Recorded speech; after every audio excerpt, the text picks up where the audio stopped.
No nii, tervist!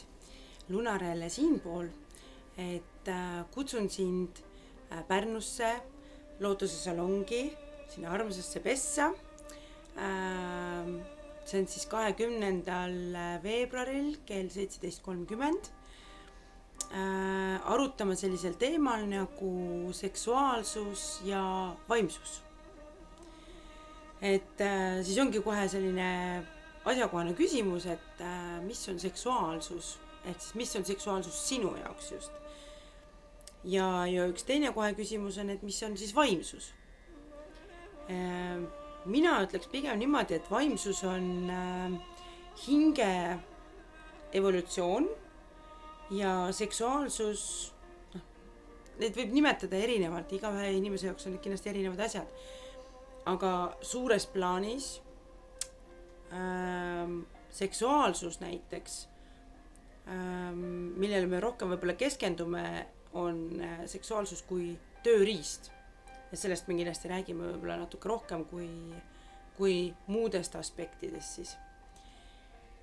Ja kui palju me tegelikult üldse seksuaalsusest teame, mis ta tegelikult on, lisaks sellele võimele lapsi siis saada. Kindlasti arutame seda, et miks siis kogu süsteem on justkui üles ehitatud sellele, et me justkui ei saaks oma täit seksuaalpotentsiaali väljendada ja et me oma energiat kindlasti väga kiiresti läbi kulutaks siin maailmas. Miks on seksuaalsus üldse alla surutud ja miks on sellest nii palju tabusid. Et seal on oma kindlad põhjused selle jaoks. Ja nendest me räägime miks.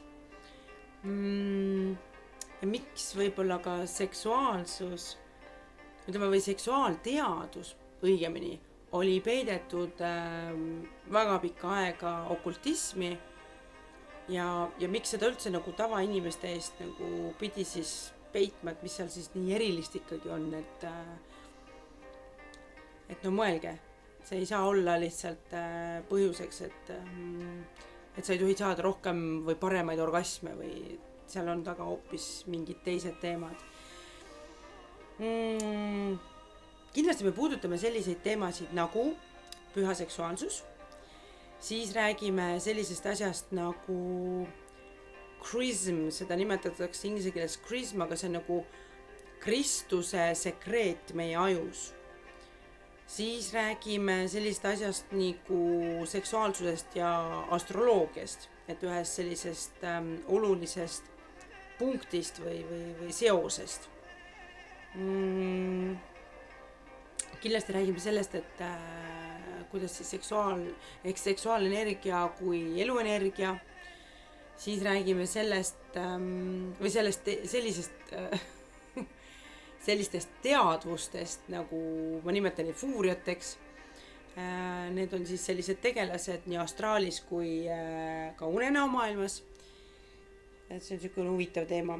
Siis räägime sublimatsioonist ja kindlasti räägime sellest veel, et kuidas siis ikkagi õigesti seda seksuaalenergiat kasutada, kuidas seda hoida, mis sellega siis ikkagi veel teha annab.